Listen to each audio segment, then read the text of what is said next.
UPPL মানে BJP, BJP মানে UPPL. ঠিক মঞ্চত উপবিষ্ট ইউপিপিএল আৰু বিজেপি দুইটা দলৰ কাৰ্যকৰ্তা বন্ধুসকল, কমতাপুৰ অটনমাস কাউন্সিলৰ বিষয়ববীয়াসকল দিবই, হয় নহয়?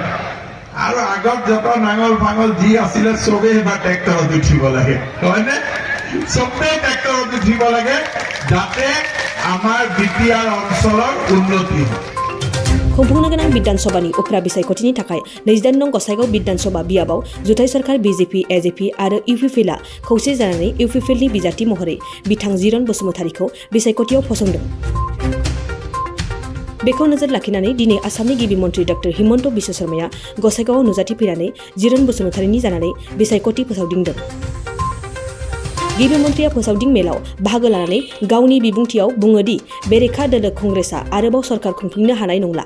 बिथाङा बुंबावोदि दिल्लीयाव बिजेपि सरकार दं, तेजपुरावबो बिजेपि सरकार दं, आरोबाव क'क्राझारावबो बिजेपि, इउपिपिएल आरो एजेपिनि जुथाइ सरकार दं। बेखायनो बे खेबनि बिसायख'थियाव इउपिपिएलनि अनगा गसाइगाव बियाबाव गुबुन दोलोआ देरहासारनो हाया होननानै बिथाङा बुङो। खुंफुंनो गोनां उफ्रा बिसायख'थियाव इउपिपिएल दोलोनिफ्राय बिजाथि महरै फसंजानाय जिरन बसुमतारीया बुङोदि 28 नं गसाइगाव बिधानसभा बियाबाव इउपिपिएलनि देरहासारनाया दिनैनि फोसावदिं मेलनि गेजेरजोंनो रोखा जाखाबाय होननानै बुङो।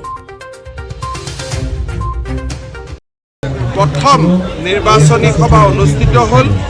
ইউপিপিএল দলৰ প্ৰাৰ্থী জিৰণ বসুমতাৰী ট্ৰেক্টৰ চিনত ভোট দিবৰ বাবে মই ৰাইজক আহ্বান জনাইছো আৰু মই নিশ্চিত যে আমি বিপুল ভোটত বিজয়ী হ'ম। স্যাৰ এতিয়া স্যাৰ সমষ্টিৰ ভিতৰত কেনেকুৱা গোটেইকেইটা আচ্ছা স্যার দিनै যে सुबुंगमा हाबाफारि बे हाबाफारिनि गेजेरजों सारा मा बुंदों? दिनैनि बे सुबुंगमा हाबाफारियानो जाहैबाय फैबाय थानाय जे 30 तारिखनि उफ्रा बिसायख'थि। बे बिसायख'थिखौ नोजोर बोनानै आसामनि मानगोनां chief minister doctor Himanta Biswa शर्माजों लोगोसे गोबां मिनिस्टारफोर दंफैयो आरो लोगोसेयैनो बिटिआरनि चिफ प्रमद बर' बिथांजों लोगोसे जोंनि एमएलएफोर दंफैयो आरो लोगोसे जोंनि मित्रजोट दोलोनि गोबां दैदेनगिरि बिथांमोन दंफैयो आरो बे गोबां दैदेनगिरि बिथांमोननि लोगोसे खुंफुंनो लानाय बे सुबुंगमा हाबाफारियाव रोजा रोजा जोंनि रायजो राजा बिथांमोना जगदान होदों। दिनै गाज्रि बोथोर अखा हादों, थेवब्लाबो बेफोरखौ नेवसिनानै बिथांमोनहा ज' फैनानै जोंनि मित्रजोट जोलोखौ आरो लोगोसे आंखौ हेफाजाब होनो थाखाय आरो फैबाय थानाय समाव भट दान खालामनो थाखाय बिथांमोना फैदों। दा बे गासैखौ नोजोर बोनानै दिनैनि तारिखआव आं बुंनो हायो जे जोंनि मित्रजोटनि आङो सासे बिजाथि हिसाबै फैबाय थानाय जे 30 तारिखआव बेवहाय मोनसे बिसायख'थि जागोन आरो 2 तारिखआव जे बे रिजाल्ट जागोन, बे रिजाल्टनि सिगांनो दिनै गासैबो जोङो जेनाखि मोनसे परिबेस बेखौ नायनानै बुंनो हायो जे जोङो देरहाखाबाय होननानै।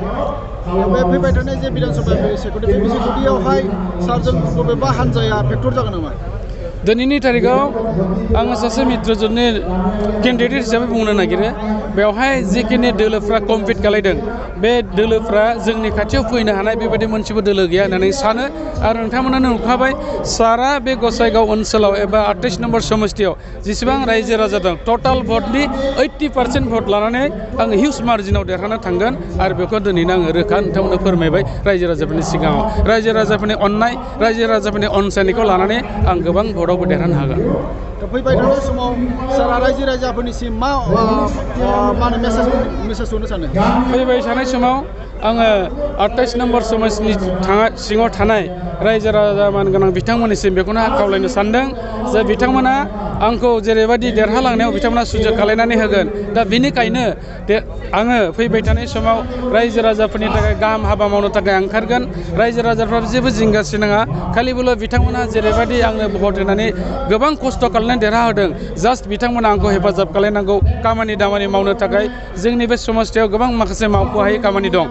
थांनाय गोबां बोसोराव जेरैबायदि बाव मावनांगौ दङमोन मावख'नो हायाखै, बेफोरखौ मोनसेनि उनाव मोनसे आसाम सरकार आरो जोंनि बिटिसि सरकारनि हेल्प लानानै आरो बिथांमोननो बुंथिनानै बिथांमोनखौ नोजोर बोनानै गोबां खामानिखौ आं मावनो हागोन, आंहा फोथायनाय दं। मानो होननानै बुङोबा दिनै मानगोनां डक्टर हिमन्त बिश्व शर्मा साराबो अलरेडि बुंबाय जे बे समस्तिनि जेबां जेंनाफोर दङ, बिभिन्न जाति गोष्ठीनि जे जेंनाफोर दङ बेखौ थाबैनो सुस्रांनाय जागोन।